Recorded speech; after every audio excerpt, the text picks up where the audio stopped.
जब पूरा यरूशलेम ईसाई फ़ौजों के जुल्म व सितम से करहा रहा था, तब एक मुसलमान मुजाहिद ऐसा उभरा जिसने तलवार से नहीं बल्कि अपने शानदार किरदार, अदल व इंसाफ और इंसानियत से दिलों को फ़तह किया।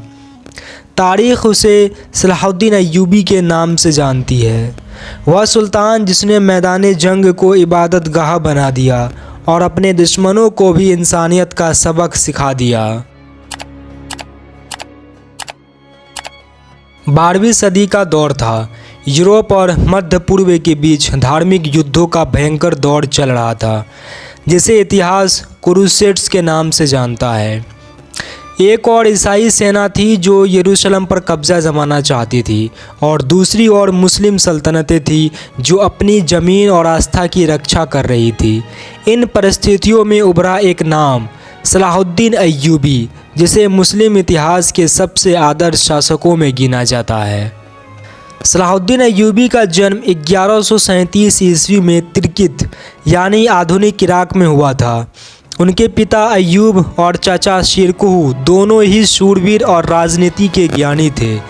जब सलाहुद्दीन छोटे थे तो किसी ने अंदाज़ा नहीं था कि यही बच्चा एक दिन मुस्लिम दुनिया का सबसे बड़ा नेता बनेगा। उनकी शिक्षा दीनी थी। कुरान, हदीस और इस्लामी न्याय शास्त्र में उन्होंने विशेष रुचि ली, लेकिन समय के साथ उन्होंने घोड़सवारी, तलवारबाजी और युद्ध की रणनीति में भी निपुणता हासिल की। शिरकुह की छात्र छाया में उन्होंने कई लड़ाइयों में हिस्सा लिया, खासकर मिस्र में। शिरकुह की मरने के बाद सलाहुद्दीन अय्यूबी को मिस्र का वज़ीर बनाया गया। यहीं से उनके शासन का असली आरंभ हुआ। सलाहुद्दीन अय्यूबी ने मिस्र में फ़ातिमी शासन को धीरे धीरे समाप्त किया और एक एकताबद्ध शासन स्थापित किया। उन्होंने भ्रष्टाचार खत्म किया, आम लोगों के लिए न्याय सुलभ बनाया और इस्लामी कानूनों के अनुसार शासन चलाया। मिस्र में सुन्नी इस्लाम का पुनरुत्थान हुआ। सुल्तान बनते ही उन्होंने अपनी पहली प्राथमिकता मुस्लिम दुनिया को एकजुट करना बनाई। सलाहुद्दीन अय्यूबी जानते थे कि क्रूसेडर्स को हराने के लिए केवल मिस्र की ताकत काफ़ी नहीं है। उन्होंने दमिश्क, सीरिया, अलेप्पो, मौसूल जैसे शहरों को एक एक कर अपने अधीन कर लिया। उनका लक्ष्य सिर्फ सत्ता पाना नहीं था, बल्कि उम्मते मुसलमान यानी मुस्लिम समुदाय की रक्षा करना था।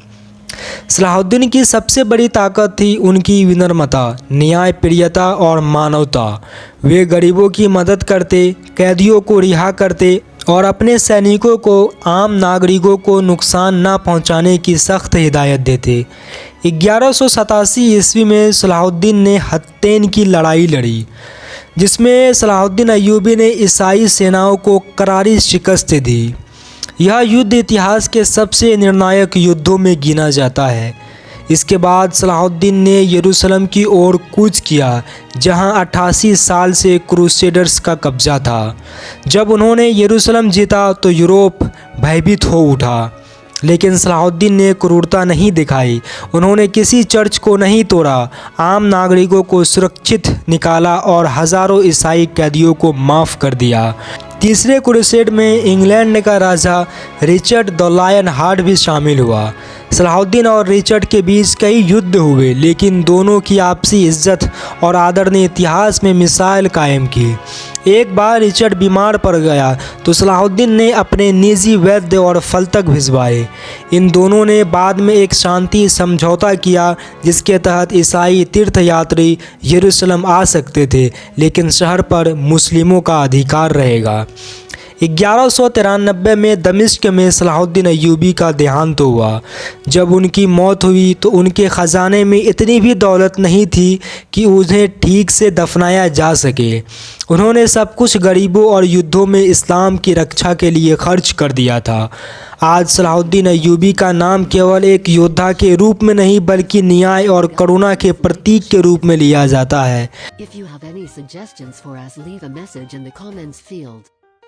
Always support us by clicking the subscribe button, because it means a lot to us. To the next video. See you.